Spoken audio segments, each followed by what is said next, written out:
चलो बच्चों, चलिए प्रश्न को पढ़ते हैं और समझते हैं। मान ज्ञात कीजिए और हमें एक समाकलन दिया है बच्चों, 1/x वर्गमूल 1 प्लस log x, जिसका आधार ई है बच्चों, और हमें इसका समाकलन ज्ञात करना है। ठीक है बच्चों, प्रश्न को हल करने से पहले बच्चों, प्रश्न के लिए हम मुख्य अवधारणा लिख लेते हैं बच्चों। ठीक है, जिसकी सहायता से हम इस प्रश्न को हल करेंगे।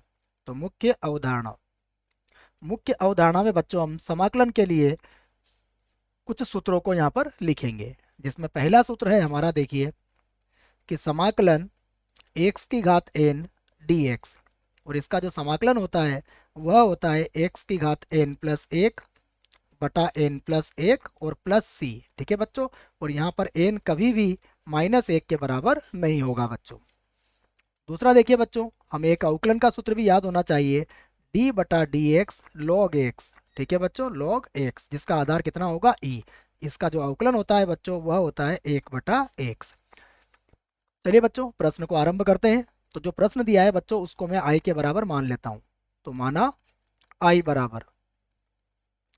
बराबर दिया है मुझे 1/x, और वर्गमूल के अंदर है बच्चों 1 + log x। ठीक है, जिसका आधार है ई। ठीक है बच्चों, और ये हो गया dx।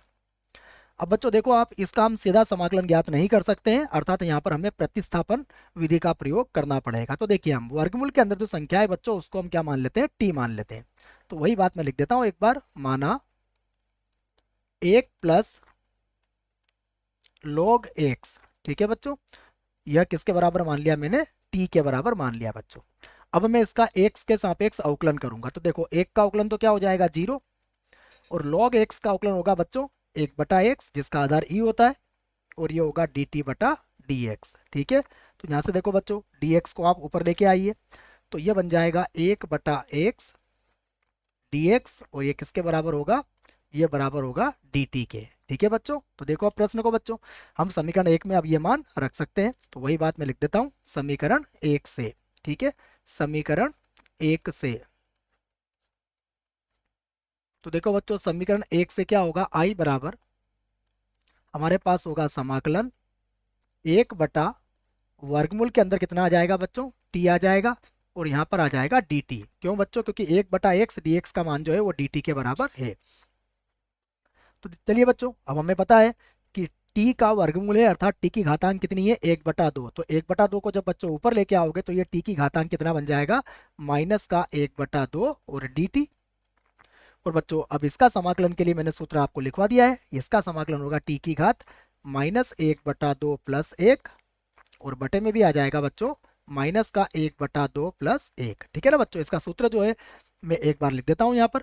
मुख्य अवधारणा में भी इस सूत्र को हमने लिख लिया है। ठीक है, क्या है सूत्र बच्चों, हमने जो सूत्र लगाया है कि x की घात n dx का जो समाकलन होता है वह होता है x की घात n + 1 बटा n + 1 और प्लस c होता है बच्चों, है ना, जहाँ n कभी भी -1 नहीं होता है। यह सूत्र मैंने आपको लिखवा दिया है, इसी का प्रयोग यहाँ पर किया गया है बच्चों।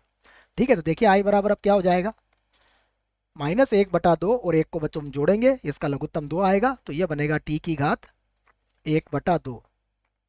नीचे भी बन जाएगा इसी प्रकार बच्चों 1/2, और प्लस कितना होगा c, यहाँ भी प्लस कितना होगा c। अब 1/2 है बच्चों, तो ये ऊपर जाके 2 बन जाएगा, तो ये हो जाएगा 2, और t की घात कितनी है बच्चों, 1/2 है, और 1/2 का मतलब होता है वर्गमूल, प्लस कितना हो गया c, तो ये i के बराबर है बच्चों। तो देखो अब t का मान हम रख देते हैं, तो i बराबर हो जाएगा 2, और वर्गमूल के अंदर देखो बच्चों t हमने किसको माना था, t हमने माना था बच्चों, देख लेते हैं 1 + log x को। ठीक है, तो t की जगह पे हम रख देंगे 1 प्लस, और ये हो जाएगा बच्चों log x, जिसका आधार होगा e। ठीक है बच्चों, और प्लस कितना हो जाएगा, प्लस हो जाएगा c। तो यही हमारे प्रश्न का उत्तर होगा। आशा करता हूँ आपको इस प्रश्न का उत्तर समझ में आया होगा। धन्यवाद।